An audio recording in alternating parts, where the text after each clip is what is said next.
Mr. Spaceship. Kramer leaned back. You can see the situation. How can we deal with a factor like this? The perfect variable. Perfect. Prediction should still be possible. A living thing still acts from necessity, the same as inanimate material. But the cause-effect chain is more subtle. There are more factors to be considered. The difference is quantitative, I think. The reaction of the living organism parallels natural causation, but with greater complexity. Gross and Kramer looked up at the board plates suspended on the wall, still dripping, the images hardening into place. Kramer traced a line with his pencil. See that? It's a pseudopodium. They're alive and so far a weapon we can't beat.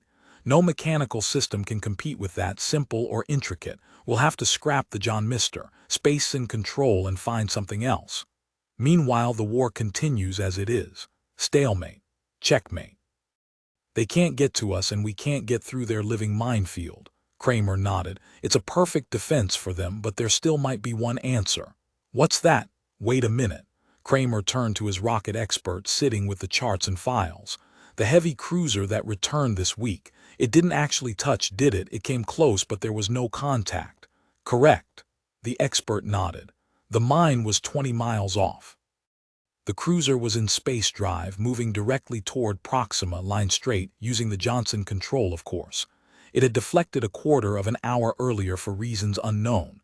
Later it resumed its course. That was when they got it.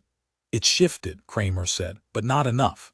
The mine was coming along after it, trailing it. It's the same old story, but I wonder about the contact. Here's our theory, the expert said. We keep looking for contact, a trigger in the pseudopodium. But more likely we're witnessing a psychological phenomena, a decision without any physical correlative. We're watching for something that isn't there. The mine decides to blow up. It sees our ship, approaches, and then decides. Thanks. Kramer turned to Gross. Well, that confirms what I'm saying.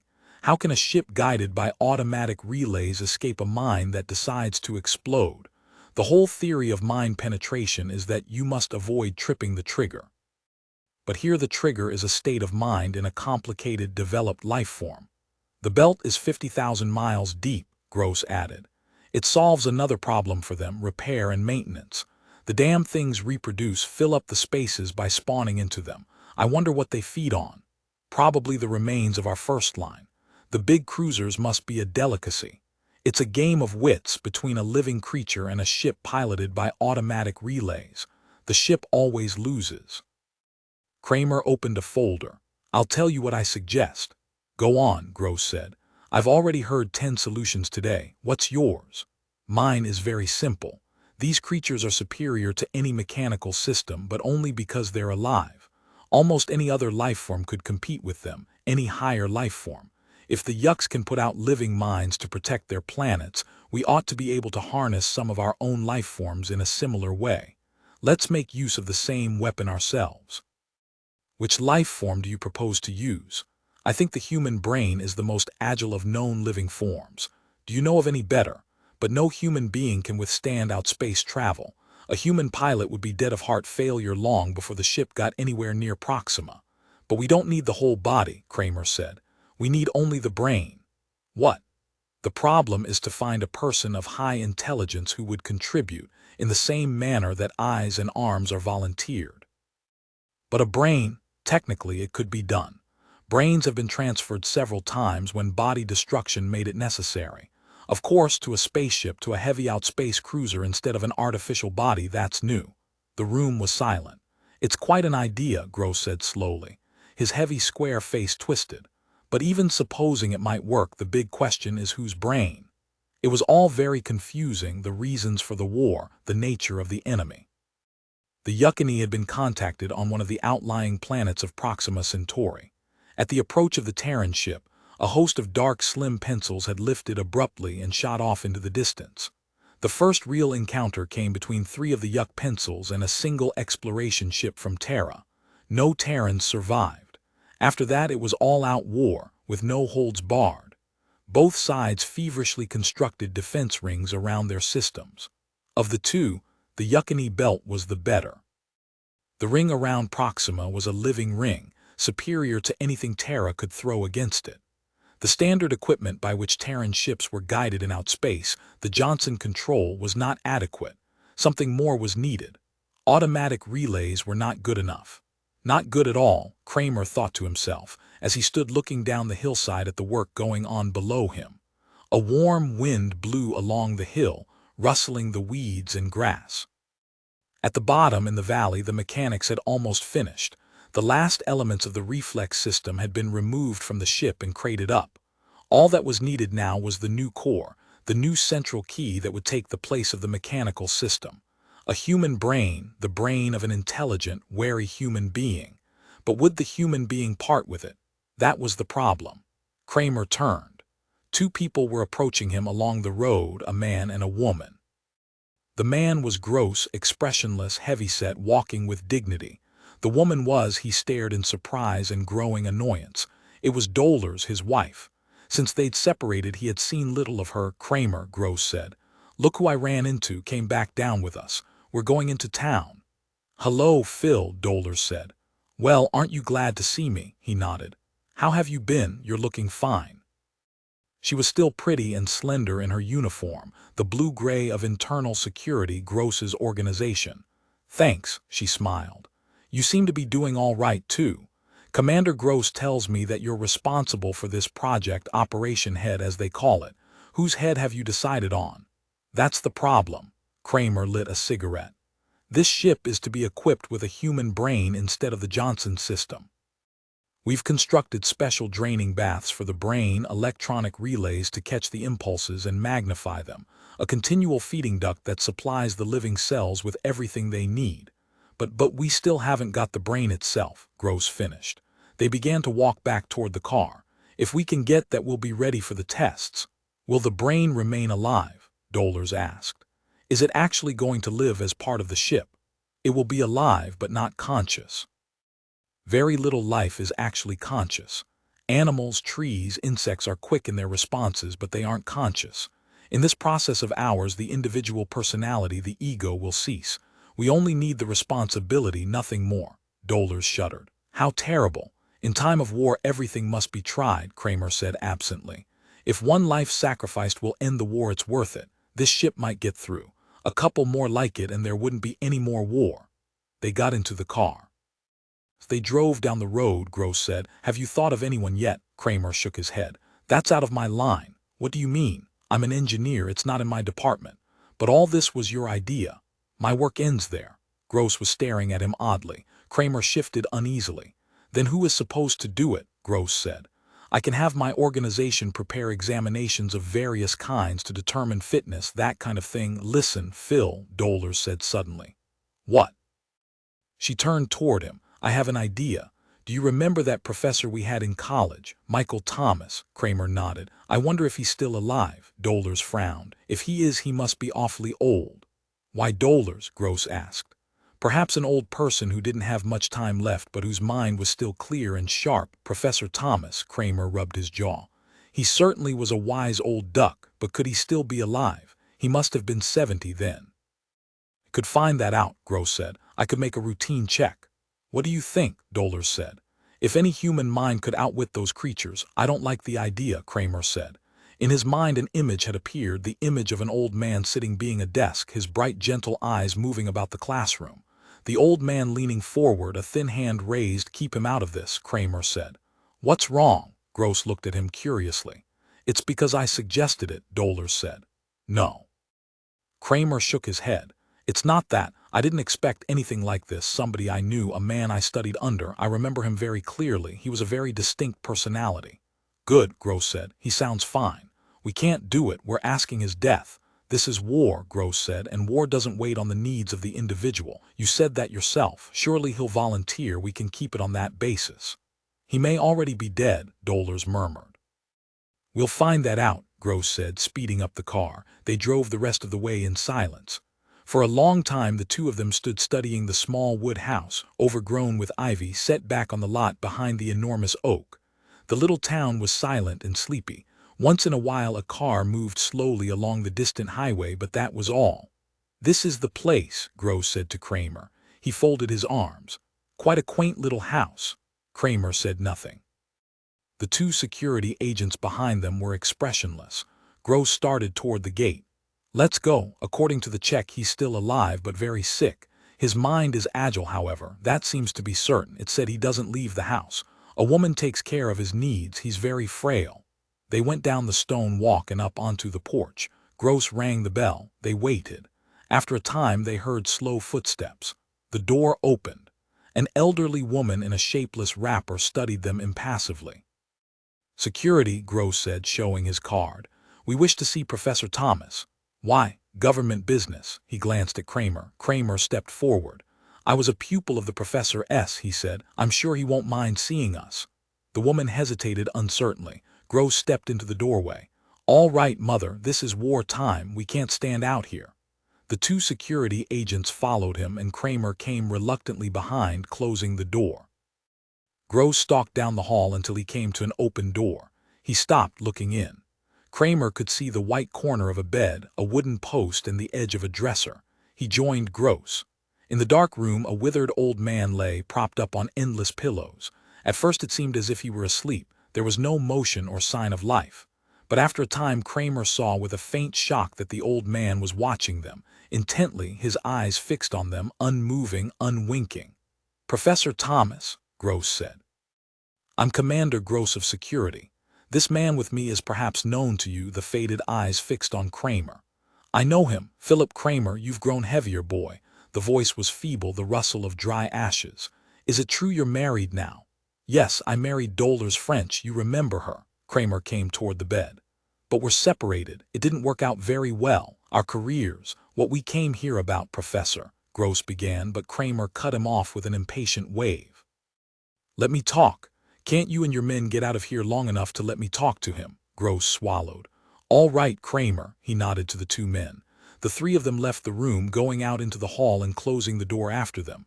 The old man in the bed watched Kramer silently. "I don't think much of him," he said at last. "I've seen his type before. What's he want?" "Nothing. He just came along. Can I sit down?" Kramer found a stiff upright chair beside the bed. "If I'm bothering you, no. I'm glad to see you again, Philip, after so long. I'm sorry your marriage didn't work out. How have you been?"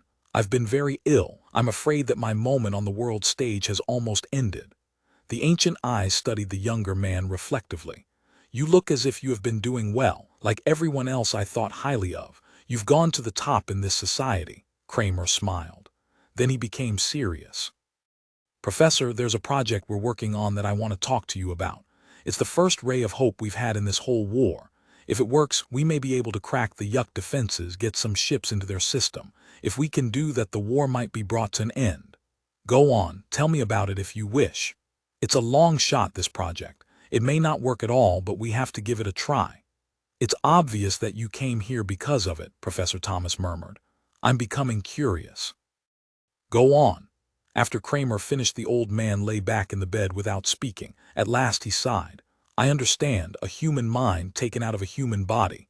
He sat up a little, looking at Kramer. "I suppose you're thinking of me." Kramer said nothing. "Before I make my decision, I want to see the papers on this, the theory and outline of construction. I'm not sure I like it. For reasons of my own, I mean. But I want to look at the material. If you'll do that, certainly." Kramer stood up and went to the door. Gross and the two security agents were standing outside, waiting tensely. "Gross, come inside." They filed into the room. "Give the professor the papers," Kramer said. "He wants to study them before deciding." Gross brought the file out of his coat pocket, a manila envelope. He handed it to the old man on the bed. "Here it is, Professor. You're welcome to examine it. Will you give us your answer as soon as possible? We're very anxious to begin, of course." "I'll give you my answer when I've decided." He took the envelope with a thin, trembling hand. "My decision depends on what I find out from these papers. If I don't like what I find, then I will not become involved with this work in any shape or form." He opened the envelope with shaking hands. "I'm looking for one thing." "What is it?" Gross said. "That's my affair. Leave me a number by which I can reach you when I've decided." Silently, Gross put his card down on the dresser. As they went out, Professor Thomas was already reading the first of the papers, the outline of the theory. Kramer sat across from Dale Winter, his second in line. "What then?" Winter said. "He's going to contact us." Kramer scratched with a drawing pen on some paper. "I don't know what to think."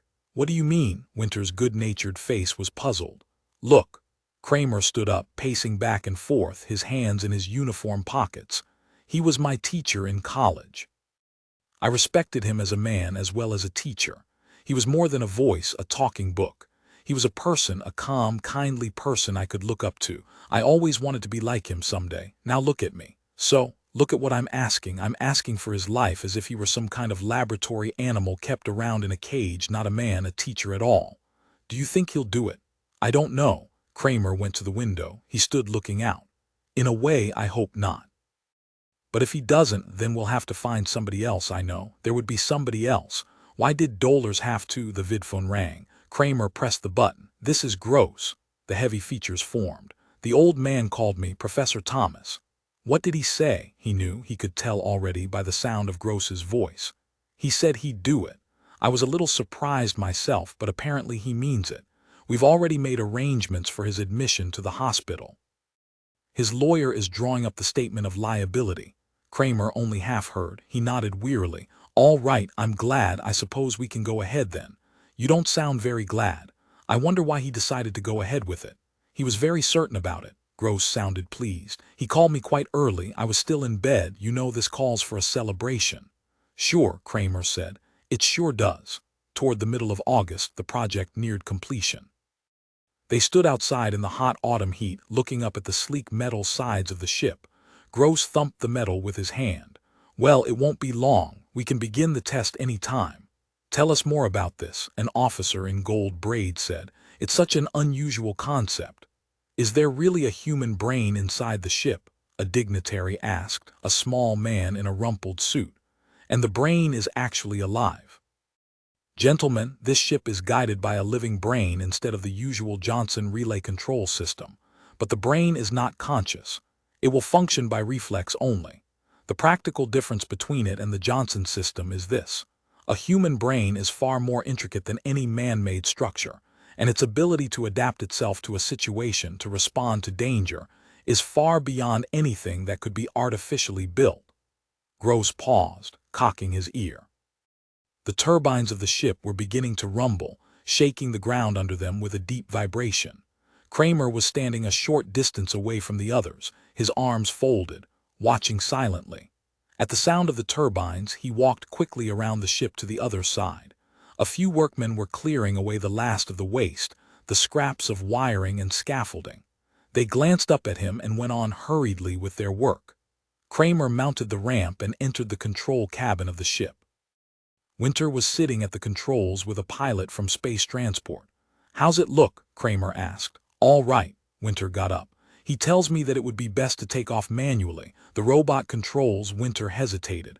I mean, the built-in controls can take over later on in space. That's right, the pilot said. It's customary with the Johnson system, and so in this case we should. Can you tell anything yet? Kramer asked. No, the pilot said slowly. I don't think so.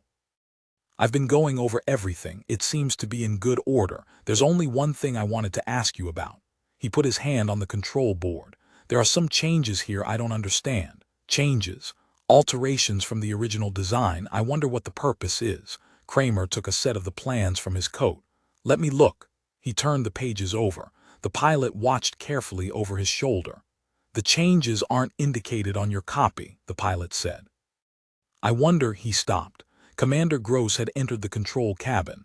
Gross, who authorized alterations, Kramer said. Some of the wiring has been changed. Why, your old friend?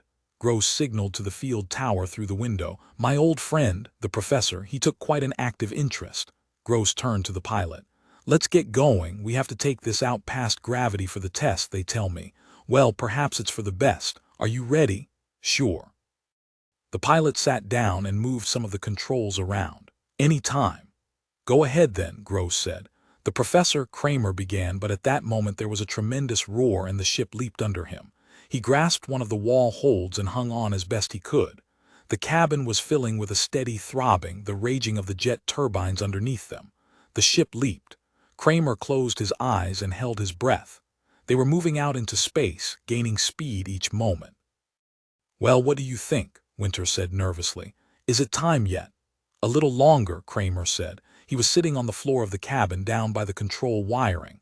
He had removed the metal covering plate, exposing the complicated maze of relay wiring. He was studying it, comparing it to the wiring diagrams. "What's the matter?" Gross said. "These changes, I can't figure out what they're for. The only pattern I can make out is that for some reason—" "Let me look," the pilot said. He squatted down beside Kramer. "You were saying, see this lead here? Originally it was switch-controlled. It closed and opened automatically according to temperature change. Now it's wired so that the central control system operates it. The same with the others. A lot of this was still mechanical, worked by pressure, temperature, stress. Now it's under the central master." "The brain," Gross said. "You mean it's been altered so that the brain manipulates it?" Kramer nodded. Maybe Professor Thomas felt that no mechanical relays could be trusted.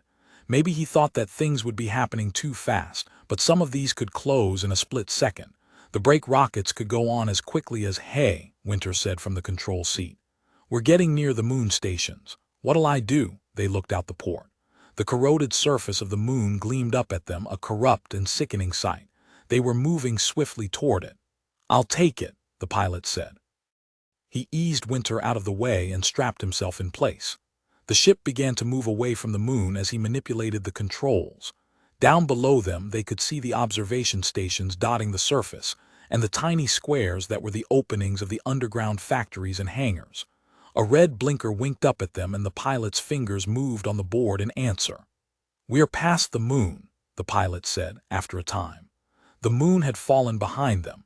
The ship was heading into outer space. "Well, we can go ahead with it." Kramer did not answer. "Mr. Kramer, we can go ahead any time." Kramer started. "Sorry, I was thinking." "All right, thanks." He frowned, deep in thought. "What is it?" Gross asked. "The wiring changes. Did you understand the reason for them when you gave the okay to the workmen?" Gross flushed. "You know I know nothing about technical material. I'm in security." "Then you should have consulted me." "What does it matter?" Gross grinned wryly. "We're going to have to start putting our faith in the old man sooner or later." The pilot stepped back from the board. His face was pale and set. "Well, it's done," he said. "That's it." "What's done?" Kramer said. "We're on automatic. The brain—" I turned the board over to him, the old man. The pilot lit a cigarette and puffed nervously. "Let's keep our fingers crossed." The ship was coasting evenly in the hands of its invisible pilot. Far down inside the ship, carefully armored and protected, a soft human brain lay in a tank of liquid, 1,000-minute electric charges playing over its surface. As the charges rose, they were picked up and amplified, fed into relay systems, advanced, carried on through the entire ship. Gross wiped his forehead nervously. "So he is running it now. I hope he knows what he's doing." Kramer nodded enigmatically. "I think he does." "What do you mean?" "Nothing." Kramer walked to the port. "I see we're still moving in a straight line." He picked up the microphone. "We can instruct the brain orally through this." He blew against the microphone experimentally. "Go on," Winter said. "Bring the ship around half right," Kramer said. "Decrease speed." They waited. Time passed. Gross looked at Kramer. "No change, nothing." "Wait." Slowly the ship was beginning to turn. The turbines missed, reducing their steady beat. The ship was taking up its new course, adjusting itself. Nearby some space debris rushed past, incinerating in the blasts of the turbine jets. "So far so good," Gross said. They began to breathe more easily. The invisible pilot had taken control smoothly, calmly. The ship was in good hands. Kramer spoke a few more words into the microphone and they swung again. Now they were moving back the way they had come, toward the moon. "Let's see what he does when we enter the moon's pull," Kramer said. He was a good mathematician, the old man. He could handle any kind of problem. The ship veered, turning away from the moon. The great eaten-away globe fell behind them. Gross breathed a sigh of relief. That's that. "One more thing." Kramer picked up the microphone. "Return to the moon and land the ship at the first space field," he said into it. "Good Lord," Winter murmured. "Why are you—" "Be quiet." Kramer stood, listening. The turbines gasped and roared as the ship swung full around, gaining speed. They were moving back toward the moon again. The ship dipped down, heading toward the great globe. "We're going a little fast," the pilot said. "I don't see how he can put down at this velocity." The port filled up as the globe swelled rapidly. The pilot hurried toward the board, reaching for the controls. All at once the ship jerked. The nose lifted and the ship shot out into space, away from the moon, turning at an oblique angle. The men were thrown to the floor by the sudden change in course. They got to their feet again, speechless, staring at each other. The pilot gazed down at the board. It wasn't me, I didn't touch a thing, I didn't even get to it. The ship was gaining speed each moment. Kramer hesitated. Maybe you better switch it back to manual. The pilot closed the switch. He took hold of the steering controls and moved them experimentally. Nothing. He turned around. Nothing, it doesn't respond. No one spoke. You can see what has happened, Kramer said calmly. Old man won't let go of it now that he has it. I was afraid of this when I saw the wiring changes. Everything in this ship is centrally controlled, even the cooling system, the hatches, the garbage release. We're helpless. Nonsense. Gross strode to the board. He took hold of the wheel and turned it. The ship continued on its course, moving away from the moon, leaving it behind. Release, Kramer said into the microphone. Let go of the controls, we'll take it back. Release. No good, the pilot said. Nothing, he spun the useless wheel. It's dead, completely dead. And we're still heading out, Winter said, grinning foolishly. We'll be going through the first-line defense belt in a few minutes. If they don't shoot us down, we better radio back. The pilot clicked the radio to send. I'll contact the main bases, one of the observation stations. Better get the defense belt at the speed we're going. We'll be into it in a minute. And after that, Kramer said, we'll be in outer space. He's moving us toward outspace velocity. Is this ship equipped with baths? Baths, Gross said. The sleep tanks for space drive. We may need them if we go much faster. But good God, where are we going? Gross said. Where's he taking us? The pilot obtained contact. This is Dwight on ship, he said. We're entering the defense zone at high velocity. Don't fire on us. Turn back, the impersonal voice came through the speaker. You're not allowed in the defense zone. We can't. We've lost control. Lost control. This is an experimental ship. Gross took the radio. This is Commander Gross Security. We're being carried into outer space. There's nothing we can do. Is there any way that we can be removed from this ship? A hesitation. We have some fast pursuit ships that could pick you up if you wanted to jump. The chances are good that they'd find you. Do you have space flares? We do, the pilot said. Let's try it. Abandon ship, Kramer said. If we leave now, we'll never see it again. What else can we do? We're gaining speed all the time. Do you propose that we stay here? No, Kramer shook his head. Damn it, there ought to be a better solution. Could you contact him? Winter asked. The old man, try to reason with him. It's worth a chance, Gross said. Try it. All right. Kramer took the microphone. He paused a moment. Listen, can you hear me? This is Phil Kramer. Can you hear me, Professor? Can you hear me? I want you to release the controls. There was silence. This is Kramer, Professor. Can you hear me? Do you remember who I am? Do you understand who this is? Above the control panel, the wall speaker made a sound, a sputtering static. They looked up. Can you hear me, Professor? This is Philip Kramer. I want you to give the ship back to us. If you can hear me, release the controls. Let go, Professor. Let go. Static. A rushing sound like the wind. They gazed at each other. There was silence for a moment. It's a waste of time, Gross said. No, listen. The sputter came again. Then mixed with the sputter, almost lost in it, a voice came, toneless, without inflection, a mechanical, lifeless voice from the metal speaker in the wall above their heads. Is it you, Philip? I can't make you out. Darkness, who's there? With you? It's me, Kramer. His fingers tightened against the microphone handle. You must release the controls, Professor. We have to get back to Terra. You must. Silence. Then the faint, faltering voice came again, a little stronger than before. Kramer. Everything so strange. I was right, though. Consciousness, result of thinking, necessary result. Cogito ergo sum, retain conceptual ability. Can you hear me?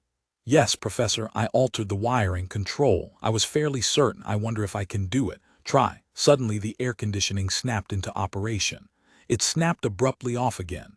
Down the corridor a door slammed. Something thudded. And stood listening. Sounds came from all sides of them, switches shutting, opening. The lights blinked off. They were in darkness. The lights came back on, and at the same time the heating coils dimmed and faded. Good God, Winter said. Water poured down on them, the emergency firefighting system. There was a screaming rush of air. One of the escape hatches had slid back, and the air was roaring frantically out into space. The hatch banged closed. The ship subsided into silence.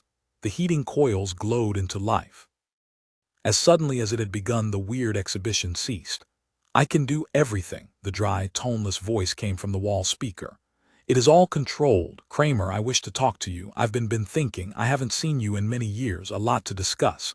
You've changed, boy. We have much to discuss. Your wife," the pilot grabbed Kramer's arm. "There's a ship standing off our bow. Look." They ran to the port. A slender, pale craft was moving along with them, keeping pace with them. It was signal blinking. "A Terran pursuit ship," the pilot said. "Let's jump, they'll pick us up." "Suits." He ran to a supply cupboard and turned the handle. The door opened and he pulled the suits out onto the floor. "Hurry," Gross said. A panic seized them. They dressed frantically, pulling the heavy garments over them. Winter staggered to the escape hatch and stood by it, waiting for the others. They joined him one by one. "Let's go," Gross said. "Open the hatch." Winter tugged at the hatch. "Help me."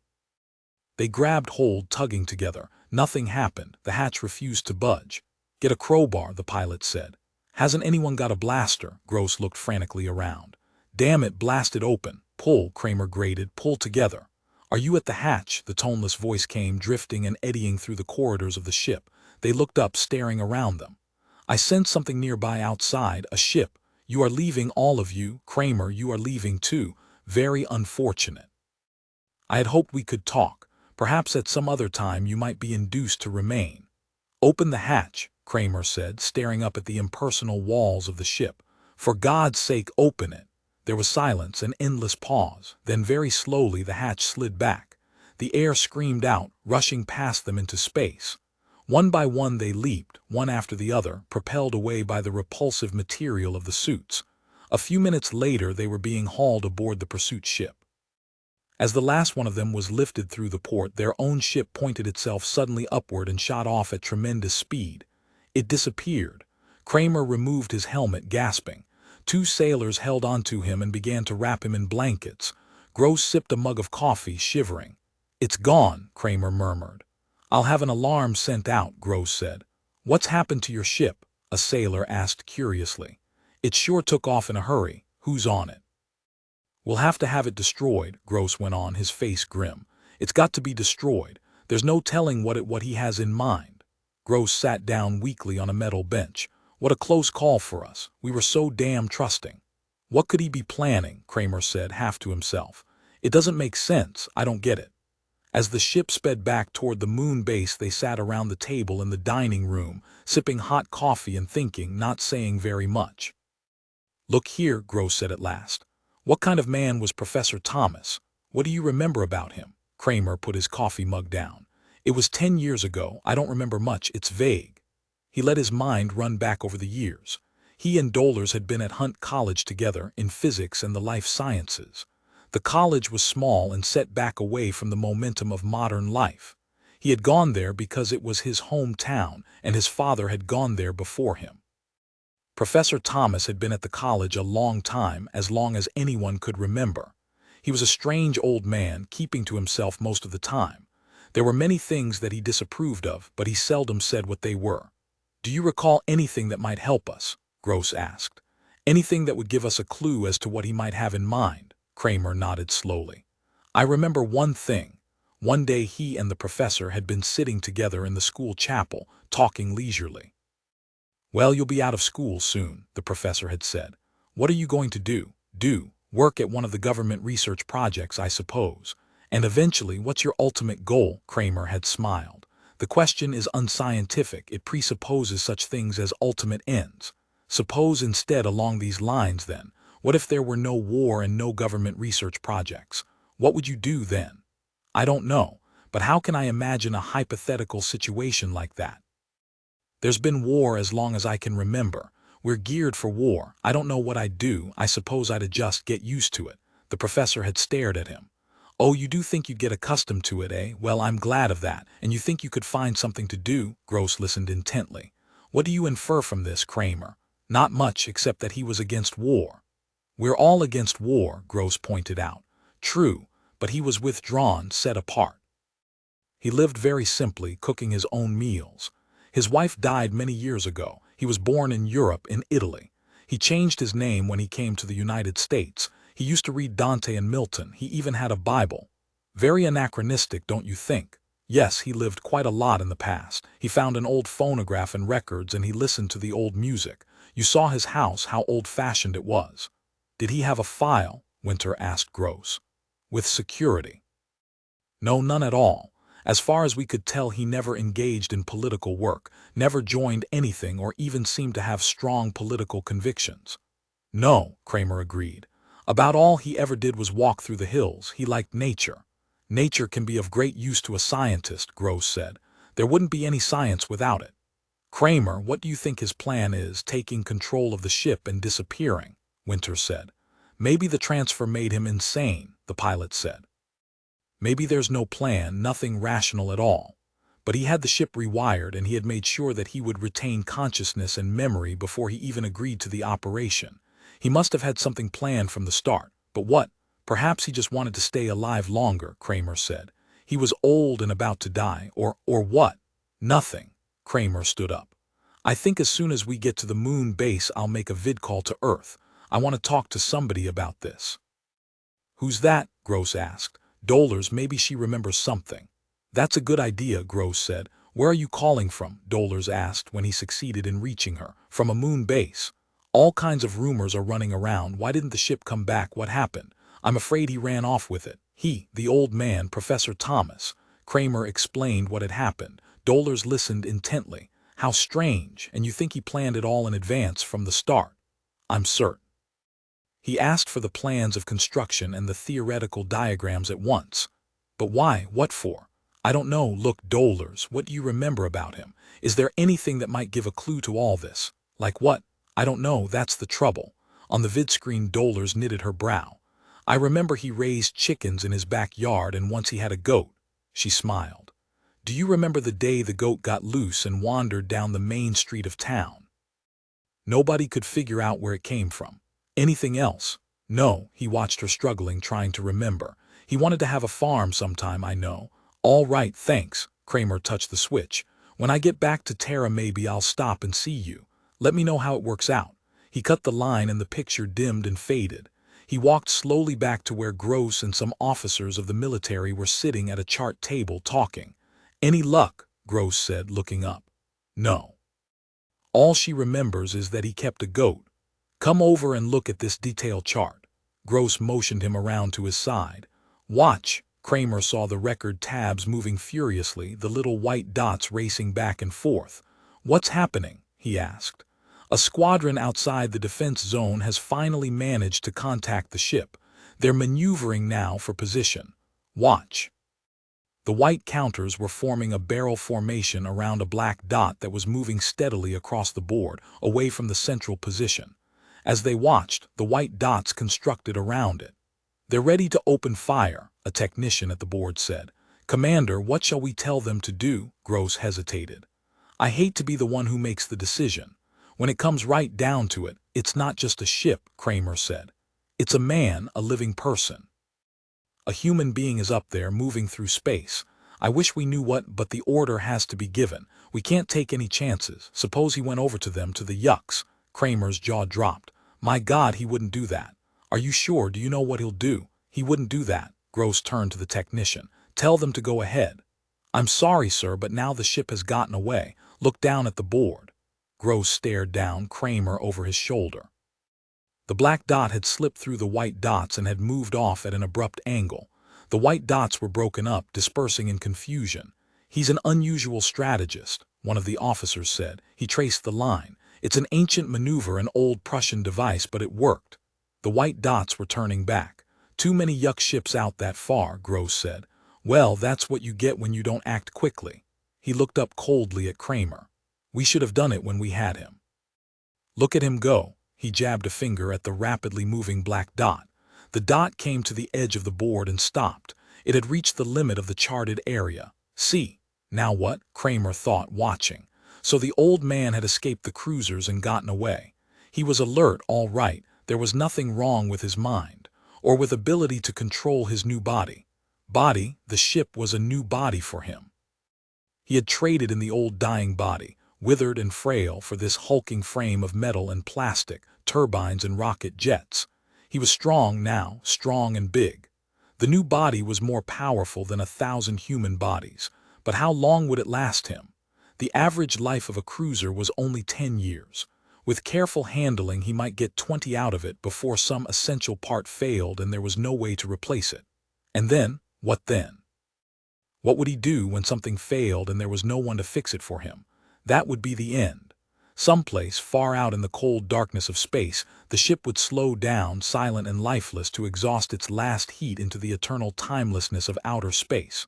Or perhaps it would crash on some barren asteroid, burst into a million fragments. It was only a question of time. Your wife didn't remember anything, Gross said.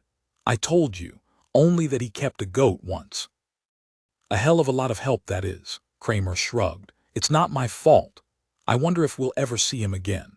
Gross stared down at the indicator dot still hanging at the edge of the board. I wonder if he'll ever move back this way. I wonder too, Kramer said. That night Kramer lay in bed, tossing from side to side, unable to sleep.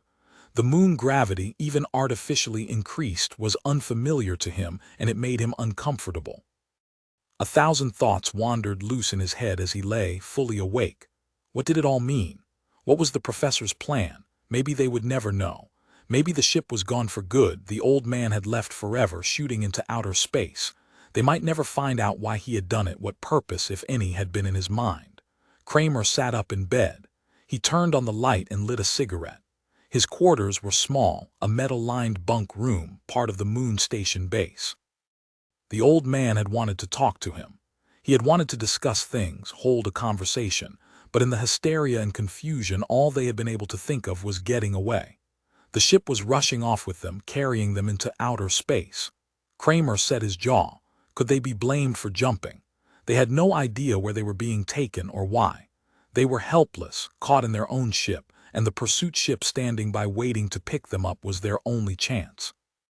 Another half hour and it would have been too late. But what had the old man wanted to say? What had he intended to tell him in those first confusing moments when the ship around them had come alive? Each metal strut and wire suddenly animate, the body of a living creature, a vast metal organism. It was weird, unnerving. He could not forget it even now. He looked around the small room uneasily. What did it signify, the coming to life of metal and plastic? All at once they had found themselves inside a living creature in its stomach, like Jonah inside the whale. It had been alive, and it had talked to them, talked calmly and rationally as it rushed them off, faster and faster into outer space.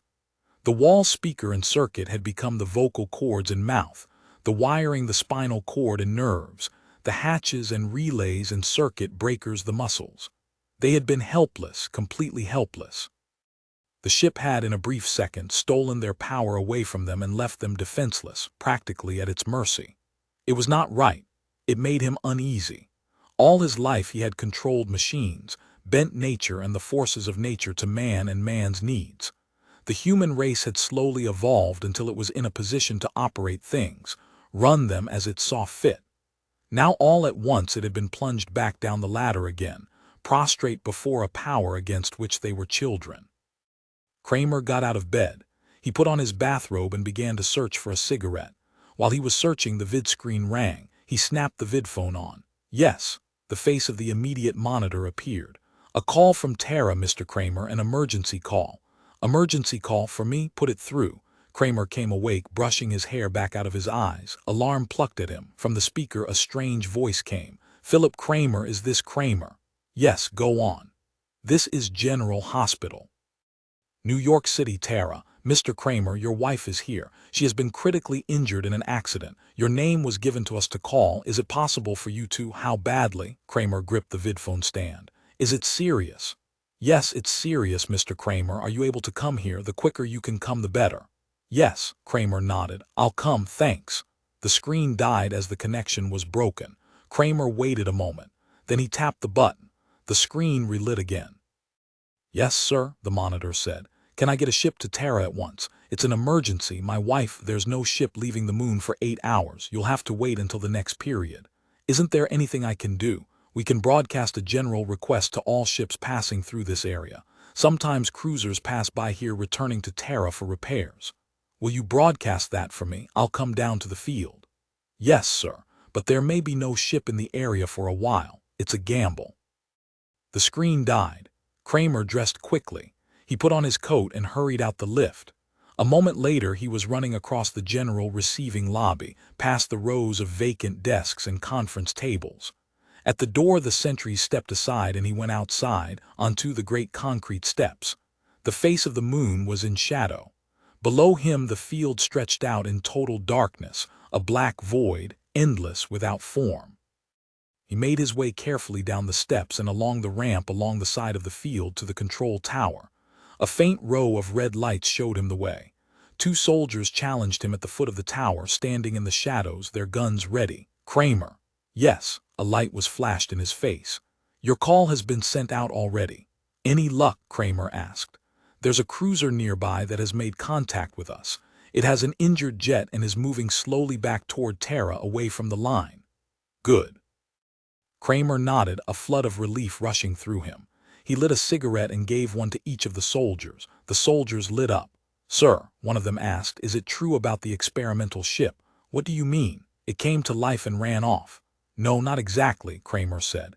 It had a new type of control system instead of the Johnson units. It wasn't properly tested. But sir, one of the cruisers that was there got up close to it, and a buddy of mine says this ship acted funny. He never saw anything like it. It was like when he was fishing once on Terra in Washington State, fishing for bass.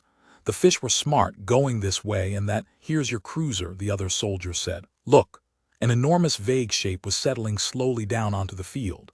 They could make nothing out but its row of tiny green blinkers. Kramer stared at the shape. Better hurry, sir, the soldiers said. They don't stick around here very long. Thanks. Kramer loped across the field, toward the black shape that rose above him, extended across the width of the field.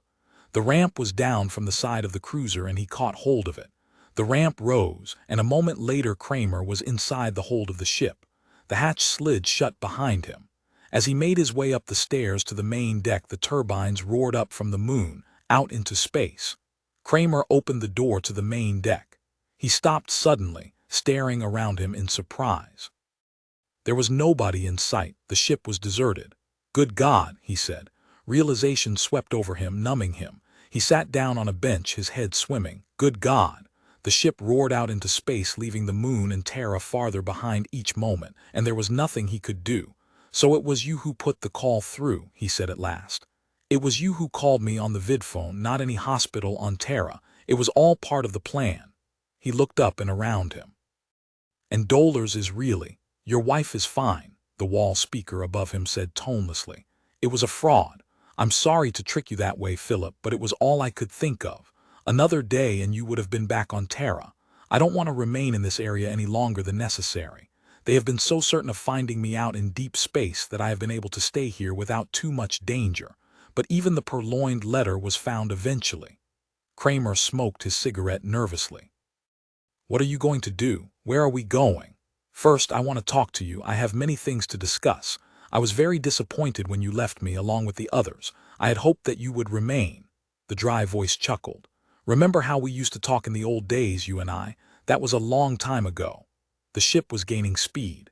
It plunged through space at tremendous speed, rushing through the last of the defense zone and out beyond. A rush of nausea made Kramer bend over for a moment. When he straightened up, the voice from the wall went on.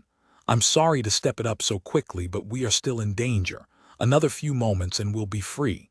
How about Yuck ships? Aren't they out here? I've already slipped away from several of them. They're quite curious about me. Curious. They sense that I'm different, more like their own organic minds. They don't like it. I believe they will begin to withdraw from this area soon. Apparently they don't want to get involved with me. They're an odd race, Philip. I would have liked to study them closely, try to learn something about them. I'm of the opinion that they use no inert material. All their equipment and instruments are alive in some form or other. They don't construct or build at all. The idea of making is foreign to them. They utilize existing forms. Even their ships. Where are we going? Kramer said. I want to know where you are taking me. Frankly, I'm not certain. You're not certain. I haven't worked some details out. There are a few vague spots in my program still, but I think that in a short while I'll have them ironed out. What is your program? Kramer said. It's really very simple, but don't you want to come into the control room and sit? The seats are much more comfortable than that metal bench. Kramer went into the control room and sat down at the control board.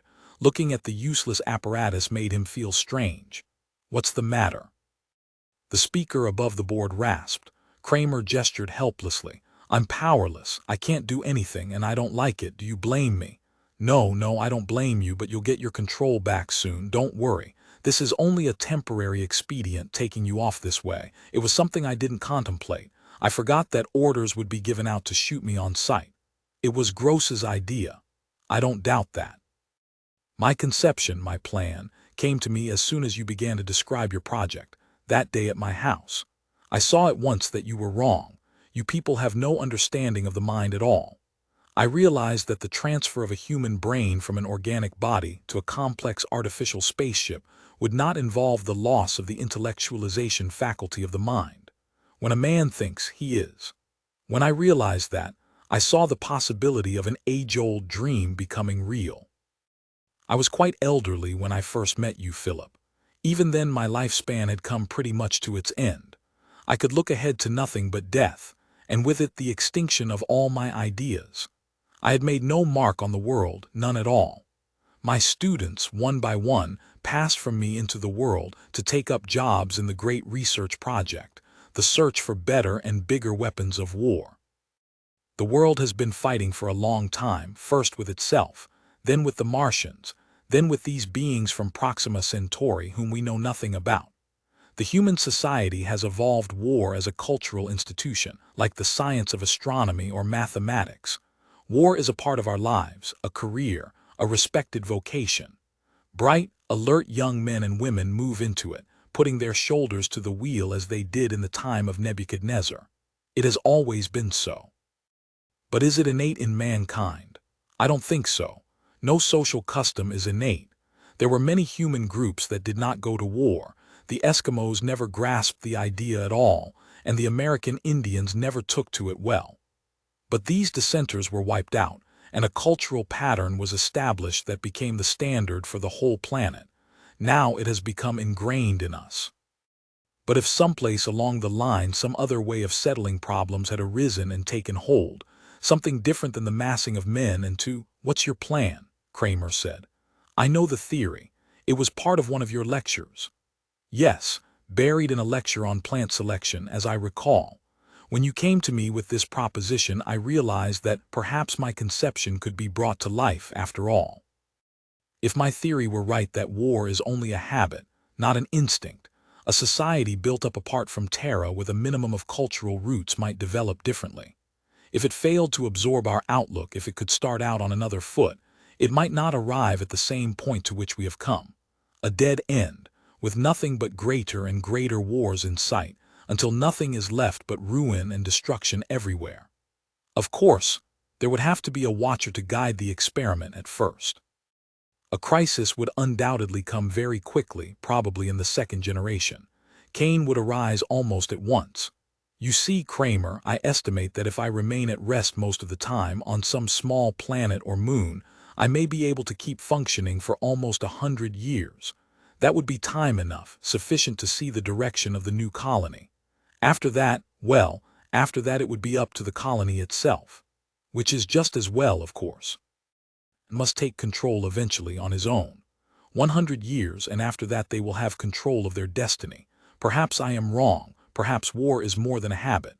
Perhaps it is a law of the universe that things can only survive as groups by group violence. But I'm going ahead and taking the chance that it is only a habit, that I'm right, that war is something we're so accustomed to that we don't realize it is a very unnatural thing. Now as to the place, I'm still a little vague about that. We must find the place still. That's what we're doing now. You and I are going to inspect a few systems off the beaten path, planets where the trading prospects are low enough to keep Terran ships away. I know of one planet that might be a good place. It was reported by the Fairchild expedition in their original manuscript. We may look into that for a start. The ship was silent. Kramer sat for a time, staring down at the metal floor under him. The floor throbbed dully with the motion of the turbines. At last he looked up. You might be right. Maybe our outlook is only a habit. Kramer got to his feet. But I wonder if something has occurred to you. What is that? If it's such a deeply ingrained habit going back thousands of years, how are you going to get your colonists to make the break, leave Terra and Terran customs? How about this generation, the first ones, the people who found the colony? I think you're right that the next generation would be free of all this if there weren't, he grinned, an old man above to teach them something else instead. Kramer looked up at the wall speaker. How are you going to get the people to leave Terra and come with you if by your own theory this generation can't be saved? It all has to start with the next. The wall speaker was silent. Then it made a sound, the faint dry chuckle. I'm surprised at you, Philip. Settlers can be found. We won't need many, just a few. The speaker chuckled again. I'll acquaint you with my solution. At the far end of the corridor a door slid open. There was sound, a hesitant sound. Kramer turned. Dolores. Kramer stood uncertainly, looking into the control room. She blinked in amazement. Phil, what are you doing here? What's going on? They stared at each other. What's happening? Dolores said. I received a vid call that you had been hurt in a lunar explosion. The wall speaker rasped into life. You see, Philip, that problem is already solved. We don't need so many people, even a single couple might do. Kramer nodded slowly. I see, he murmured thickly. Just one couple, one man and woman. They might make it all right if there were someone to watch and see that things went as they should. There will be quite a few things I can help you with, Philip. Quite a few. We'll get along very well, I think. Kramer grinned wryly. You could even help us name the animals, he said. Understand that's the first step. I'll be glad to, the toneless, impersonal voice said. As I recall, my part will be to bring them to you one by one. Then you can do the actual naming. I don't understand, Dolores faltered. What does he mean, Phil? Naming animals? What kind of animals? Where are we going? Kramer walked slowly over to the port and stood staring silently out, his arms folded. Beyond the ship myriad fragments of light gleamed, countless coals glowing in the dark void. Stars, suns, systems, endless without number, a universe of worlds, an infinity of planets waiting for them, gleaming and winking from the darkness. He turned back, away from the port. Where are we going? He smiled at his wife, standing nervous and frightened, her large eyes full of alarm. I don't know where we are going, he said. But somehow that doesn't seem important right now. I'm beginning to see the professor's point. It's the result that counts. And for the first time in many months he put his arm around Dolores. At first she stiffened, the fright and nervousness still in her eyes. But then suddenly she relaxed against him and there were tears wetting her cheeks. Phil, do you really think we can start over again, you and I? He kissed her tenderly, then passionately. And the spaceship shot swiftly through the endless, trackless eternity of the void.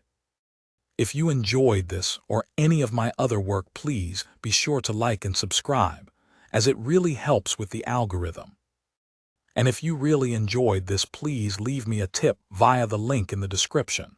Thanks for listening.